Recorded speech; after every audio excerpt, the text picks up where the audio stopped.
ஒவ்வொரு மாதமுமே பிரதோஷம் வந்தாலும் கூட ஆனி மாத பிரதோஷத்தின் போது சிவபெருமானை நம்ம வழிபாடு செய்யும் பொழுது பாவங்கள் எல்லாம் நீங்கி புண்ணியம் சேரும் அப்படிங்கிறது உண்மை. அது மட்டுமல்ல, கடன் நோய் பிரச்சனை நீங்கும் அப்படிங்கிறது ஐதீகம். அந்த வகையில் இன்று ஆனி மாத பிரதோஷம் செவ்வாய்க்கிழமையோடு சேர்ந்து வந்திருக்கும் இந்த பிரதோஷ தினத்தில் மாலை பிரதோஷ நேரத்தில் சிவன் கோவிலுக்கு இந்த ஒரு 3 பொருளை வாங்கி கொடுக்கும் பொழுது பிரச்சனை எப்பேற்பட்ட பிரச்சனையாக இருந்தாலும் அனைத்துமே தவிடு பொடியாகும் அப்படிங்கிறத பற்றி இந்த பதிவில் நம்ம தெரிஞ்சுக்கலாம். வணக்கம். நம்ம இறையொளி திருவருள் சார்பாக உங்க எல்லாருக்குமே அன்பான வணக்கங்க.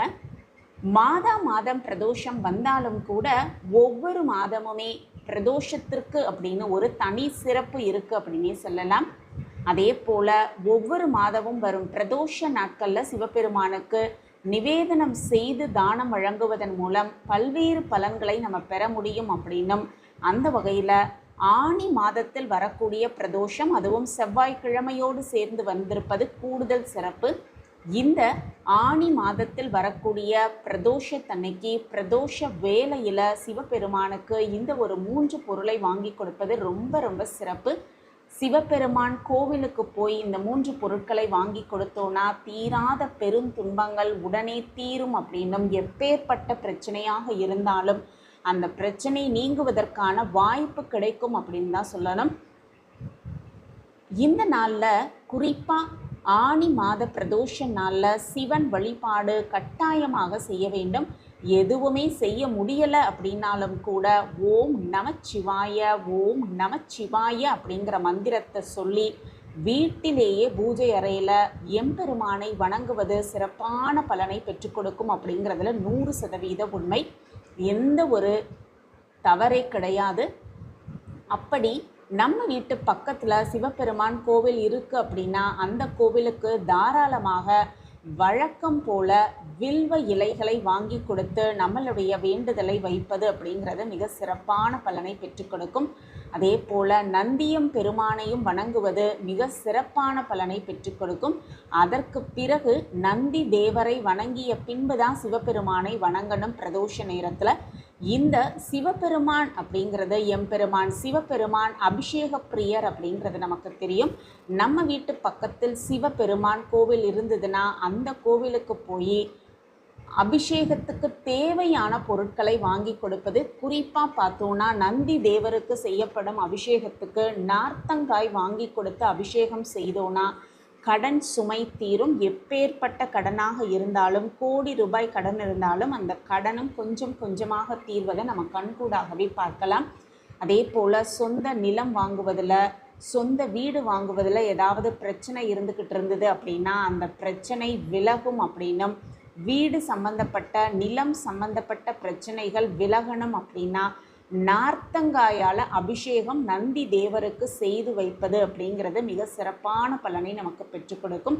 அதே போல் வாடகை வீடு சம்பந்தப்பட்ட பிரச்சனை இருந்தாலும் அது நிச்சயமாக சரியாகும். இந்த ஒரு பொருளை, அதாவது நார்த்தங்காய் நந்தி தேவரின் அபிஷேகத்துக்கு வாங்கி கொடுப்பது மிக சிறப்பான பலனை பெற்றுக் கொடுக்கும் அப்படின்னும், அடுத்ததாக கொடுக்க வேண்டிய முக்கியமான பொருள் என்னென்னு பார்த்தோன்னா தாமரை புஷ்பம், அதிலும் வெள்ளை நிற தாமரை வாங்கி கொடுப்பது. எம்பெருமானை நம்ம வழிபாடு செய்தோன்னா பணம் சம்பந்தப்பட்ட பிரச்சனைகள் எதுவாக இருந்தாலும் அது தீர்வதற்கான வாய்ப்பை எம்பெருமான் வழங்குவார் அப்படிங்கிறது உண்மை. கடன் சுமை குறையணும் அப்படின்னாலும் சம்பந்தமான பிரச்சனைகள் தீரணும் அப்படின்னா வெள்ளை நிறத்திலான தாமரை புஷ்பத்தை வாங்கி கொடுப்பது ரொம்ப ரொம்ப சிறப்பு. இந்த காலத்திலலாம் பார்த்தோன்னா வெள்ளை நிற தாமரை பூ அப்படிங்கிறது கிடைப்பது ரொம்பவே அரிதாக ஆயிடுச்சு. அப்படின்னு இல்லை அப்படின்னு கவலைப்படுறவங்க செந்தாமரை வாங்கி கொடுப்பதும் சிறப்பு. அதனால் ஒரு தவறும் கிடையாது. கூடுமானவரை வெள்ளை தாமரை கிடைச்சிச்சு அப்படின்னா தாராளமாக வாங்கி கொடுக்கலாம். அப்படி இல்லைன்னா செந்தாமரையும் வாங்கி கொடுக்கலாம். கண்டிப்பாக பிரதோஷ நேரத்தில் வாங்கி கொடுப்பது மிக சிறப்பான பலனை பெற்றுக் கொடுக்கும். அதே போல் இளநீர் சிவபெருமானை குளிர வைக்கக்கூடிய அந்த ஒரு இளநீரை வாங்கி கொடுப்பது மிக மிக சிறந்த ஒரு பலனை பெற்றுக் கொடுக்கும். வீட்டில் இருப்பவர்களுடைய வேலை வாய்ப்பு நன்றாக இருக்கணும், தொழில் வளம் நன்றாக இருக்கணும் அப்படின்னா ஈசனுக்கு அபிஷேகம் செய்ய இளநீர் வாங்கி கொடுப்பது மிக மிக சிறப்பு. அதே போல் வீட்டில் இருக்கும் பிள்ளைகளுக்கு நல்ல வேலை கிடைக்கல, கை நிறைய சம்பாதிக்கலை, வேலையில் போனாலும் ஒரே மாதத்தில் வேலையை விட்டு நின்றுட்டு வேறு வேலை தேடுறான், இப்படி பலவிதமான கவலைகள் ஒவ்வொரு வீட்டிலும் இருக்கும். அப்படி இருப்பவங்க இந்த இளநீரை சிவபெருமான் அபிஷேகத்துக்கு வாங்கி கொடுத்து அந்த அபிஷேகத்தை கண்ணார பார்த்துக்கிட்டு வர வேலையில் சம்பந்தமாக இருக்கும் பிரச்சனைகள் நிச்சயமாக தீரும் அப்படிங்கிறது தான் ஐதீகம்.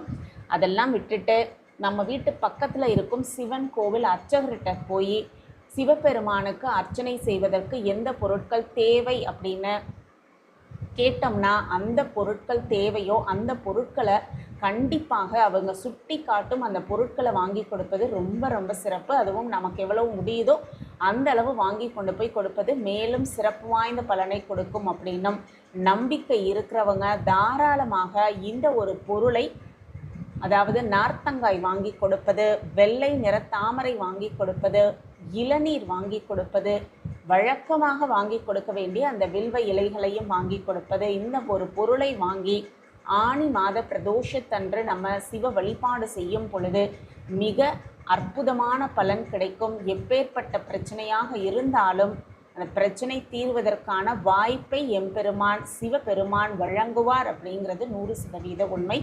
ஒவ்வொரு மாதத்தில் பிரதோஷம் வந்தாலும் கூட இந்த ஆனி மாதத்தில் வரக்கூடிய பிரதோஷத்தன்று தேனும் தினை மாவும் கொண்டு ஈசனுக்கு நிவேதனம் செய்யப்பட வேண்டும் அப்படின்னும், நிச்சயமாக இந்த பிரதோஷத்தில் ஆனி மாதத்தில் வரக்கூடிய பிரதோஷம் இந்த ஒரு நிவேதனம் செய்யும் பொழுது மிக சிறப்பான பலனை பெற்றுக் கொடுக்கலாம் அப்படிங்கிறது தான் 100% உண்மை. இவ்வளவு சிறப்பு மிகுந்த இந்த ஆனி மாதத்தில் வரக்கூடிய பிரதோஷம் அப்படிங்கிறது, பிரதோஷ வேளையில் சிவபெருமானை வழிபாடுவதன் மூலம் முற்பிறவி பாவங்கள் நீங்கி புண்ணியத்தை சேர்த்து கொள்ளலாம் அப்படின்னும், பிரதோஷம் நேரத்தில் வழிபாடு செய்யும் பொழுது கடன் தொல்லைகள், மன ரீதியான உடல் ரீதியான நோய்கள் நீங்கும் அப்படின்னும் நம்பப்படுது. கிரக தோஷங்கள், சாபங்கள், மற்ற பிற பிரதோஷங்கள் எந்த ஒரு தோஷமாக இருந்தாலும் இந்த பிரதோஷ நேரத்தில் அது நீங்கி வாழ்வில் சுபிக்ஷம் உண்டாகும் அப்படிங்கிறதும் உண்மை. பிரதோஷ நாளில் சிவபெருமானை வழிபாடு செய்வதன் மூலம் நினைத்த காரியங்கள் கைகூடும், புத்திர பேறு உண்டாகும், திருமண தடை நீங்கும் அப்படின்னும் நம்பப்படுது. பிரதோஷ வேளையில் பக்கத்தில் இருக்க கோவிலுக்கு போய் சிவலிங்கத்தை வழிபடுவது ரொம்ப ரொம்ப சிறப்பு.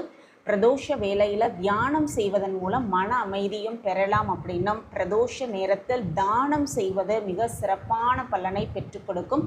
அதிலும் குறிப்பாக அன்னதானம் செய்வது, வஸ்திர தானம் செய்வது, இது மிக சிறந்த பலனை பெற்று சகல சௌபாக்கியத்தோடு வளமாகவும் நலமாகவும் வாழலாம்.